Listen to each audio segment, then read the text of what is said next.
I want to talk a little bit about depression today and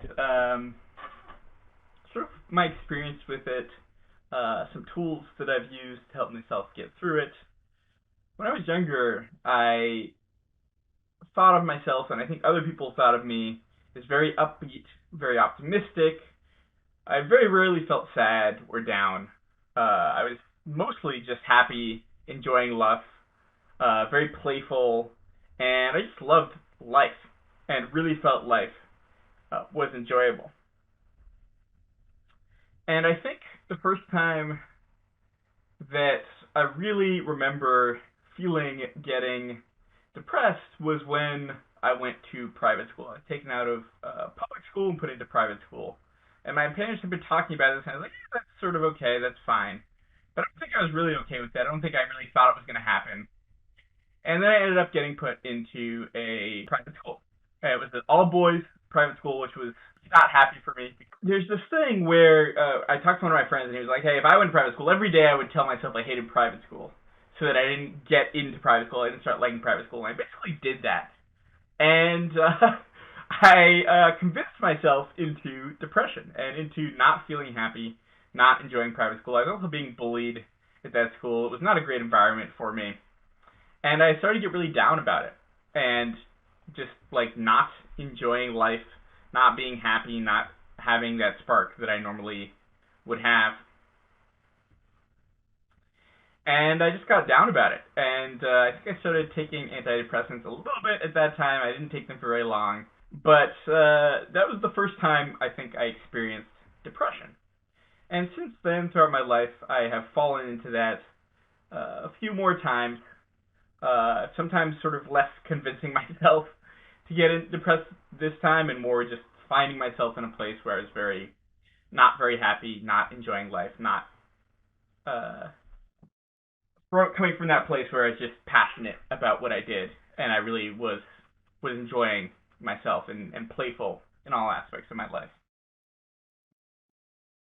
And I think I've gotten to a point in my life. I was at a point in my life where basically there was like this roller coaster where I'd be up and down, and I'm up and down.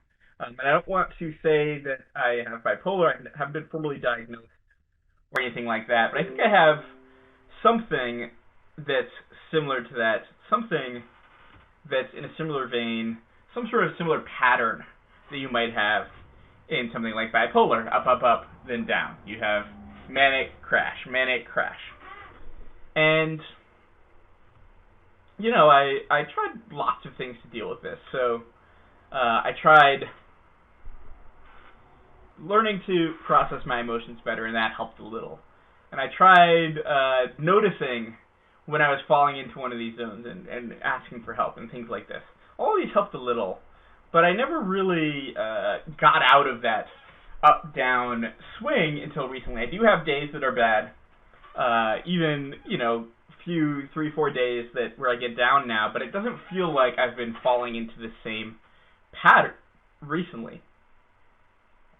And one of the reasons for that is that I learned how to really, truly be okay with getting support when I was down, right?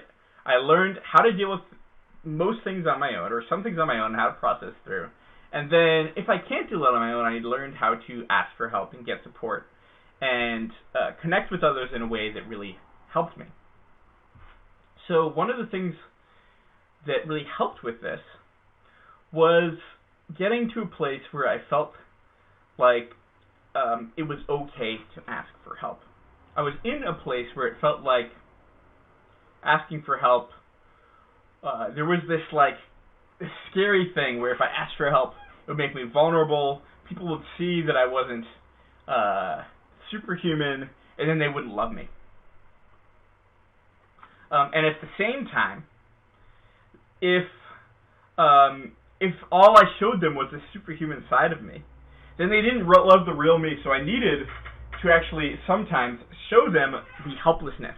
And if they still were willing to help me when I was helpless, then I knew that it was okay and they loved me. So there's sort of this, I need to be totally, fully Superman, up, manic, and now I need to be totally helpless.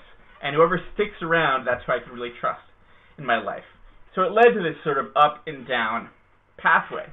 And that dichotomy, as I've gotten more into self-love and I've thought more about how I really relate to people and how this works, it doesn't even make sense as an ontology to me anymore. I don't really think about it in these terms. I think about more who I want in my life and what those people are willing to do for me and what I'm willing to do for them and what it's fair to ask people. And I don't really even think about it in terms of trying to be like, who will love me, who do I deserve love from, how can they prove their love to me. That those terms just don't make sense to me anymore. A lot of that has been relating to thinking about how I think about if I deserve love, recognizing and loving myself, as well as like recognizing and noticing the ways that other people are expressing their love for me and showing that they love me each and every day.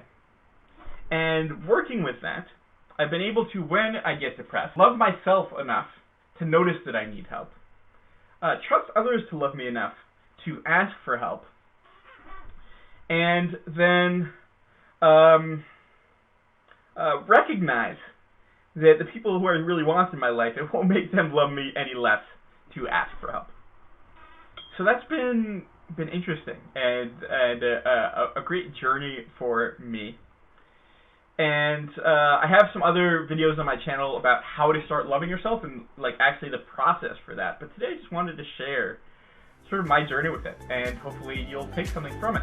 I'm going to be putting out a bunch more content over the next few days. So if you're interested in learning, self-improvement, business and strategy, having more impact, or overcoming procrastination, please sign up. We're going to have all those topics over the next few days. Click subscribe, and I'll give you a foot massage.